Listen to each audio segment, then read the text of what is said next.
It's not unprecedented for an inventor to voice regrets when a creation turns out to have harmful uses. It's widely believed the Swedish industrialist Alfred Nobel created the Peace Prize bearing his name in response to feelings of guilt around his invention of dynamite and ballistite, both of which were used in violent acts during his lifetime. The famed physicist Albert Einstein was said to be greatly distressed for unintentionally advancing the development of the atomic bomb through his work. Today, in the aftermath of the crackdown on Occupy Wall Street protesters nationwide, there's a new name to add to the list: Kamran Loghman. In the 80s, Loghman was the expert responsible with the FBI in developing weapons-grade pepper spray. He also collaborated with police departments to develop guidelines for pepper spray's use. But now, after seeing footage of police using pepper spray on nonviolent Occupy Wall Street protesters nationwide, including students at UC Davis, protesters with the Occupy movement in New York, and 84-year-old protester Dorley Rainey in Seattle, Kamran Loghman is speaking out against what he calls the most inappropriate and improper use of chemical agents he's ever seen.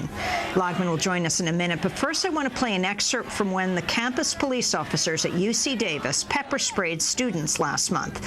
The students were sitting down during a peaceful protest when officers began pepper spraying them at close range.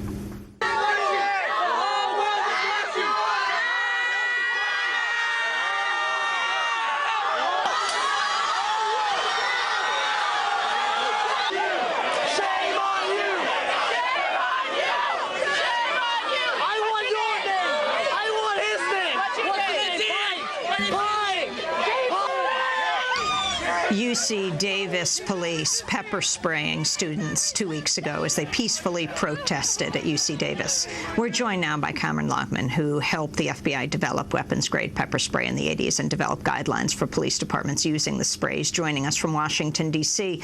Welcome to Democracy Now! Talk about your reaction to the use of the chemical agent that you helped the FBI develop.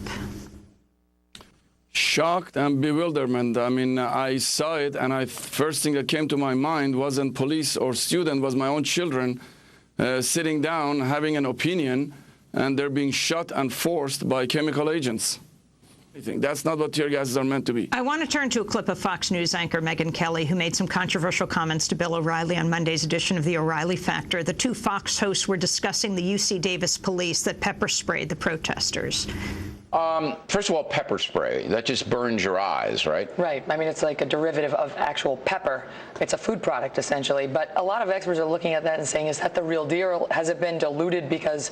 Yeah, they should have more of a reaction Yeah, than but that. that's really beside the point. I mean, it was something that was obviously abrasive and intrusive. And they wanted them... Several went to the hospital. Right. They just wanted them to get out of there, stop blocking what they were blocking. Yes. You wanted to scatter them. This was on the chancellor's orders. The chancellor ordered the police to go in and force these students to disperse. That's Linda Catali, or yes, Catay. And it is a crime. They were charged. 10 of them were charged with unlawful assembly and failure to disperse because they were posing a sit-in, a student protest. And you can do that. That's very American, but it may also happen to break the law. They wanted to get these people off the campus, and they didn't want to lay hands on them. Right. See, there's two ways to do this. You can do the pepper spray, or you can physically drag them out of there. They then did lay hands on them. I know, but you don't want to lay hands on No, somebody. but what I'm saying is the police would respond by saying you pepper spray first to allow the hands-on part to be less confrontational, because you're going to get less resistance when you got somebody who just got pepper sprayed. Yeah. Listen, I know the tape looks bad. I agree it looks bad.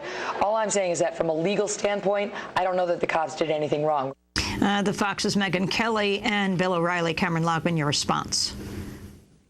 Well, first of all, in regards to pepper spray being a food ingredient, aspirin also comes from bulk of a tree. So does wild yam. Is a natural herbal thing, but then again, what you derive from that becomes birth control pill. That doesn't mean the end product is still something that you can eat. It is true that it's being derived from capsicum and chili pepper, but by the time it is weaponized and becomes a weapon-grade product, you can't eat it. I mean, it's impossible to eat that product, the end product. So that's that. But in regards to the way the officers handled the situation, well, it is obvious that many things went wrong. A, they did not use pepper spray justifiably according to the use of force of policy that they are trained for. They used a canister that was too large and was not meant for that kind of environment at such a close range. They did not properly decontaminate students, where students were screaming and yelling for water.